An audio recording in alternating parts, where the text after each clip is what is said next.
Thank you for joining us today on another installment of Frost & Sullivan's exciting podcast series, highlighting key disruptive technologies, growth opportunities, economic trends, new business models, industry convergence, and emerging geographies.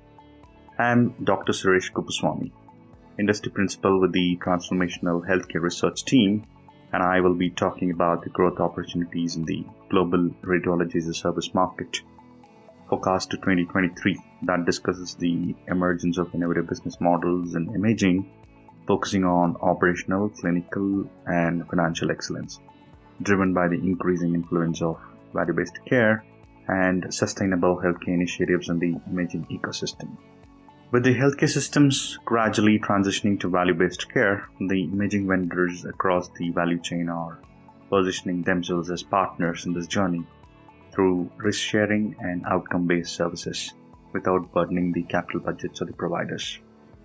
Financial constraints, complicated procurement process, lack of expertise in managing the imaging technology, and the ever-increasing need to focus all efforts on clinical services are driving the providers towards service models in imaging. Outsourcing models, which are quite prevalent in radiology reading services, is now gradually transcending to adjacent areas such as imaging IT, imaging equipment, and maintenance services. Traditional business models focusing on selling products based on specification superiority or product USP are expected to slow down. Care providers are in need of solutions that meet their clinical requirements, and ownership of the equipment is of no value for them as long as performance is assured. Business models offering the product or solution as a service with guaranteed performance will gain traction as hospitals focus on clinical excellence and exploring partnerships to achieve operational and financial excellence.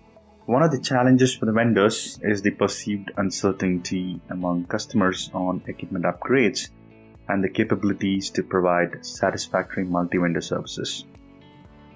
Strict service level agreements detailing the key performance metrics and the penalties associated can lead to higher penetration of services or solutions business in imaging. In software as a service, or what is called as a SaaS model, partnerships should add value in the form of healthcare domain expertise and compliance with local laws, coupled with willingness to enter into a business associate agreement, which essentially transfers the compliance risk from the hospital to the vendor.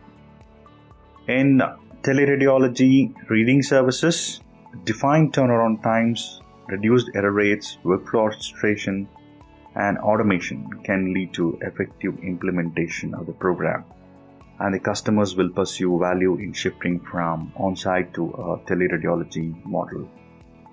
Changes in the requirements within the provider community, with the increasing focus on patient centricity and staff burnout, have led to increasing demands for consulting services in imaging departments.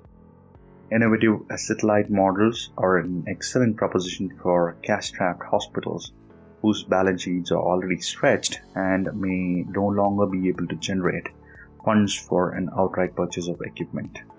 Traditional product selling is no longer the avenue for long-term growth. Shared risk agreements can be used to persuade reluctant hospitals to enter into long-term partnerships. This provides confidence to customers on the performance and outcome claims of vendors. Leveraging modern technology such as data analytics to generate actionable insights for consumption by the C-suite in hospitals can empower them to plan and assess performance against the respective goals. With these developments in the background, this research service captures the growth opportunities in 4 distinct market segments within Radiology-as-a-Service. That includes technology management services, teleradiology reading services, imaging IT services, technology and business consulting services in imaging.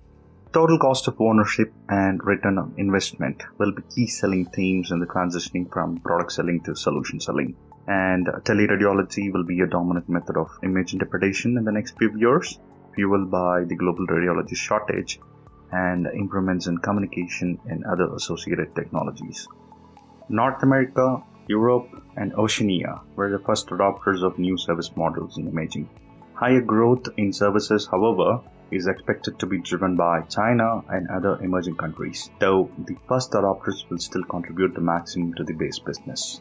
On that note, I hope you have enjoyed this session. Please join us for future podcasts and become a member of Frost & Sullivan by emailing us at digital@frost.com. Thank you for your time.